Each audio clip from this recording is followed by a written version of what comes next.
নমস্কার, সবাই ভালো আছেন তো? আমি স্নেহময়। আজ আপনাদেরকে নিয়ে যাব বৈষ্ণব ধর্মের অন্যতম বিখ্যাত শ্রীপাঠ শ্রীধাম গোপীবল্লভপুর ঘোরানোর জন্য।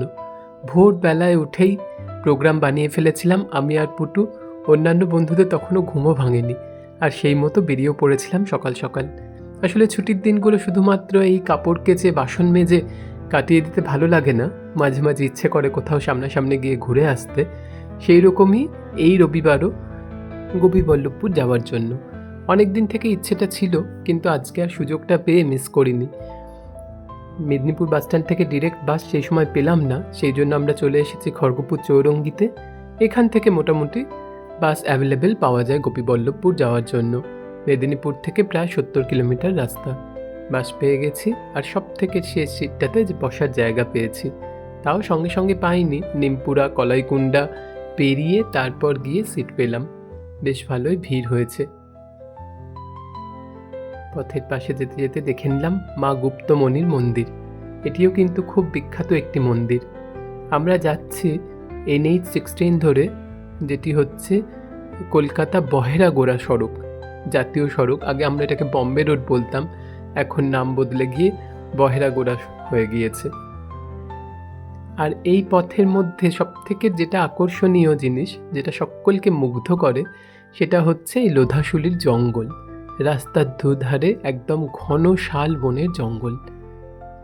অপূর্ব সুন্দর দেখতে লাগে, কিন্তু বিশেষ করে নিজেদের গাড়ি করে গেলে বা বাইকে করে গেলে এর একটা আলাদা সৌন্দর্য রয়েছে। আমরা বাসের সিট থেকেও বেশ ভালোই দেখতে পেয়েছি, উপভোগ করতে পেরেছি। বৈষ্ণব সাহিত্যে শ্যামানন্দ গোস্বামীর একটি বিশেষ অবদান রয়েছে।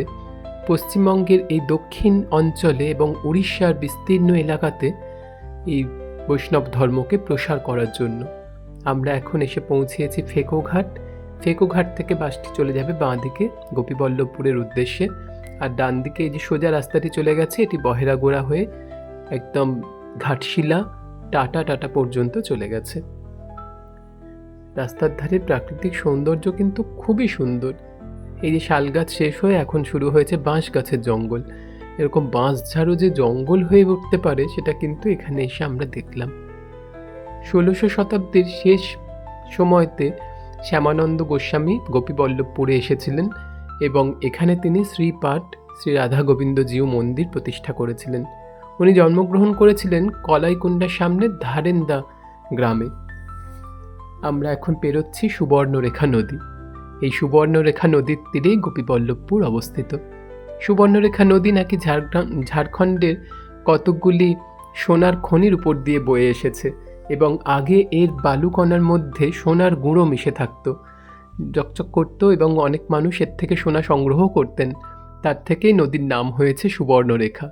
সুবর্ণরেখা কিন্তু বিশাল চওড়া আর খুব সুন্দর। প্রচুর জল রয়েছে, যদিও বর্ষার জল এখনো পর্যন্ত আসেনি, কিন্তু তাতেও প্রচুর জল রয়েছে নদীতে।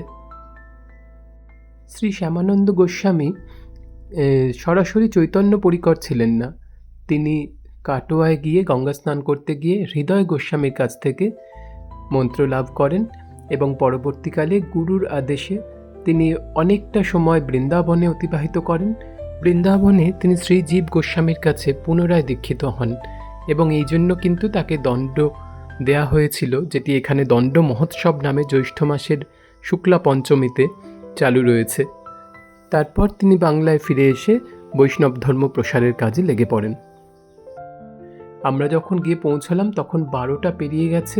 ঠাকুরের জন্য কিছুই নিয়ে যাওয়া হয়নি, সেই জন্য বাস থেকে নেমেই তাড়াতাড়ি করে একটুখানি ফল কিনে নিয়ে প্রায় দৌড়তে দৌড়তে পৌঁছলাম মন্দিরে। কারণ ভয় একটা ছিলই, বেশিরভাগই জানি মন্দিরগুলি 12টার সময় বন্ধ হয়ে যায়, তো আমরা দর্শনটা আদৌ পাবো কিনা সেই নিয়ে, আবার ফিরতেও হবে। গোপীবল্লভপুরের এই রাস্তাটি সোজা চলে গেছে মন্দিরে, আর ওই যে দূরে দেখা যাচ্ছে শ্রী রাধা গোবিন্দজিউর মন্দির। রথযাত্রা এসে গেল। এখানে চলছে রথের মেরামতি এবং রং করার কাজ। রাধা গোবিন্দ মন্দিরেই জগন্নাথ দেব তার ভাই বোনেদেরকে নিয়ে অবস্থান করেন, এবং তাদের রথও কিন্তু খুব বিখ্যাত। গোপীবল্লভপুরের রথও বেশ নামকরা এই অঞ্চলে। আজকে রবিবার, সেই জন্য এখানে আবার একটি হাট বসেছে। এখান থেকেই প্রায় হাট শুরু হয়ে গিয়েছে, এই যে ছোট ছোট চালা করে এই রাস্তার দুধার থেকেই দোকান। হাটও আপনাদেরকে দেখাবো পরের দিন। আর ওই যে দেখা যাচ্ছে শ্রীধাম গোপীবল্লভপুর। মন্দিরে ঢোকার আগেই ডান দিকে দেখতে পাওয়া যায় রাসমঞ্চ, দোলমঞ্চ এবং সাধু বৈষ্ণবদের থাকার জন্য যাত্রী নিবাস। আর এখানে রয়েছে শ্রীমন্দির। সাবেক মেদিনীপুরের যে বিখ্যাত পাটগুলি ছিল তার মধ্যে বিখ্যাত হচ্ছে তমলুকে বাসুদেব ঘোষের শ্রীপাঠ, আর এই গোপীবল্লভপুরে শ্যামানন্দ রসিকানন্দের শ্রীপাঠ। শ্রীমন্দিরে ঢুকেই দেখতে পাওয়া যাবে ডান দিকে একটি ভাঙা দালান এবং বাম দিকে শ্রীমন্দির। মন্দির অবশ্য খোলা ছিল আমরা যখন পৌঁছলাম, সেটা দেখে একটুখানি শান্তি। এখানে কিন্তু শ্রীকৃষ্ণের বাহন হিসাবে গরু রয়েছেন, মন্দিরের দিকে মুখ করে তিনি রয়েছেন। আর এই যে পুরনো মন্দির যে ভেঙে পড়েছে তারও কি অপূর্ব কাজ, গোটা গায়ে একদম টেরাকোটার কাজ ভর্তি, খুব সুন্দর কিন্তু দেখতে লাগবে। আর যেহেতু শ্যামানন্দের অনেকজন রাজা জমিদার এরা ছিলেন শিষ্য, সেই জন্য মন্দিরটির মধ্যেও কিন্তু একটি রাজবাড়ির যে আভিজাত্য সেটা কিন্তু রয়েছে। প্রবেশদ্বারটি এত সুন্দর, নহবত রয়েছে, তার মধ্যে পঞ্চরত্ন চূড়া রয়েছে এবং মোটা মোটা থামওয়ালা অপূর্ব সুন্দর একটি মন্দির। এই মন্দিরটিও 350 বছরের বেশি প্রাচীন। এখানে পুরোহিতরা থাকেন, পুজো করিয়ে দেন, কিন্তু এখানে বাইরে থেকে নিয়ে আসা কোনো মিষ্টি ভগবানকে নিবেদন করা হয় না। এরা নিজেরাই মিষ্টি তৈরি করেন এবং সেটি ভগবানকে নিবেদন করেন। আর এখানে রয়েছে রাধা গোবিন্দের চরণ চিহ্ন পাথরের মধ্যে, খুব সুন্দর একটি জায়গা। জনশ্রুতি আছে শ্যামানন্দ যখন বৃন্দাবনে বাস করতেন তিনি নাকি কনককুঞ্জ পরিষ্কার করবার সময় শ্রীমতী রাধারানীর নূপুর কুড়িয়ে পেয়েছিলেন এবং সেই নূপুর ফেরত নেয়ার জন্য স্বয়ং রাধারানী ওনাকে দর্শন দিয়েছিলেন। ডান দিকে রয়েছে মহাপ্রভুর মন্দির। চলুন আমরা দর্শন করি শ্রী গোপীবল্লভের। অপূর্ব সুন্দর দেখতে কোষ্ঠী পাথরের গোবিন্দজিউর মূর্তি এবং অষ্টধাতুর রাধারানী, সবসময় রাজবেশে সজ্জিত। মন প্রাণ একদম ভরে গেল। খুব সুন্দর করে সেবা পুজো হয় একদম ভোরবেলা থেকে শুরু করে। দুপুরে অন্নভোগ হওয়ার পর মন্দির বন্ধ হয়।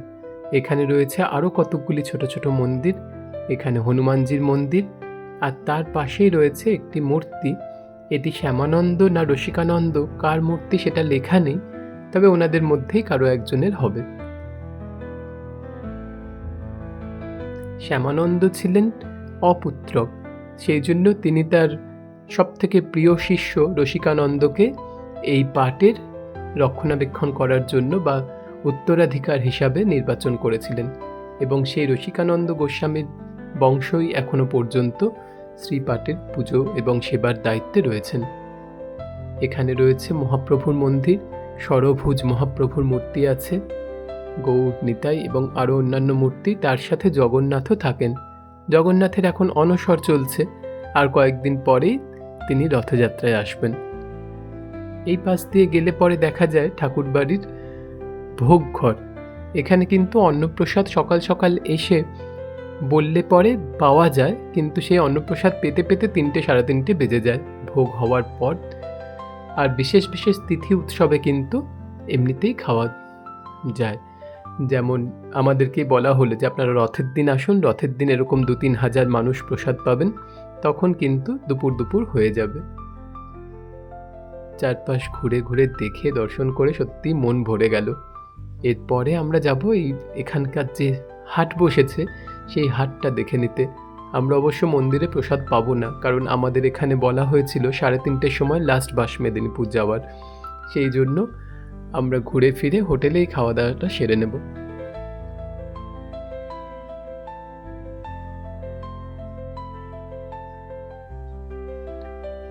এখানকার ভক্তদের একটি বড় অংশ কিন্তু উড়িষ্যাবাসী।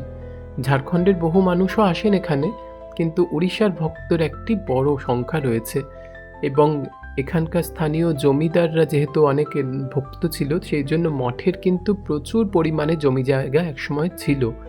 এখনও যে জমি বেঁচে রয়েছে সেটিও কিছু কম নয়।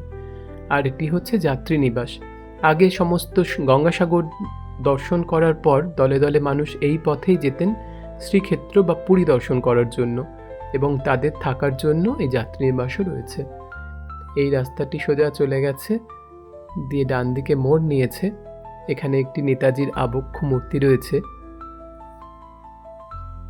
আর সামনে বাম দিকে গেলে পাওয়া যায় হাটতলা।